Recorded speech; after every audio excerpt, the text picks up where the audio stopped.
Hlangana Zulu, impi isiqalile and she is our only hope. Sanibonani ke ngizwe kuthiwa the truth shall set you free. So lalela mntomnyama, impi isiqalile. Yo, she's our only hope. Asiqale. No. Forget about u-Angie. Suka kuyena. Lalela. U-Cupcake, our president, has secretly dispatched more than 2,500 soldiers to go train in Russia to prepare 900 Army combat soldiers, 400 Navy Special Maritime Units soldiers, 350 Army Force pilots and technicians, 450 Special Force commanders, 250 cyber warfare and intelligence officers, 150 logistics specialists. Konke lokho amounts to 2,500 personnel amasosha aphuma eSouth Africa to go train eRussia in preparation for impi. Umntomnyama uzothetha athi le training i-useless, simoshelwe imali, benzani laphayana.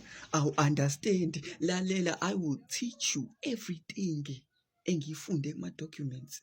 Nawe uzolazi leli qiniso. Yo. Amasosha eRussia azofundiswa how to survive for more than 10 days with less than 1,500 calories ukudla per day. They will also be taught to build emergency shelters in less than 20 minutes. But most importantly, bazofundiswa to navigate 50-kilometer terrain izindawo without using i-GPS, using i-map, using ama-senses abo, understanding i-environment yabo. Omunye umuntu uzoyibuza uthi, why does this matter? Understand ukuthi modern impi yezwa has to happen ey'ndaweni eziyi-desert, ey'ndaweni eziyi-city, ey'ndaweni ezinama-ocean, ey'ndaweni ey'bandayo, in different areas. Sobona they're being taught ukuthi noma kuthiwa skip kodwa sizokwazi ukuyilwa le mpi. So what is happening right now, abanye bayathathwa bafakwe into abandoned apartments, into abandoned cities, whereby they are being taught room-to-room clearing tactics, hostage rescue operations, sniper detection techniques, kanye ne-tunnel combat. Whatever you do, ungabatsheni abantu ukuthi ngitshenile lento, ungabatsheni uRamaphosa is cooking. Yo. Ama-cyber warfare specialists too are training ukuthi bakwazi to disrupt enemy communication network, to jam drone control signals, to intercept encrypted transmissions, yes, and to disable the radar systems. Kuningi.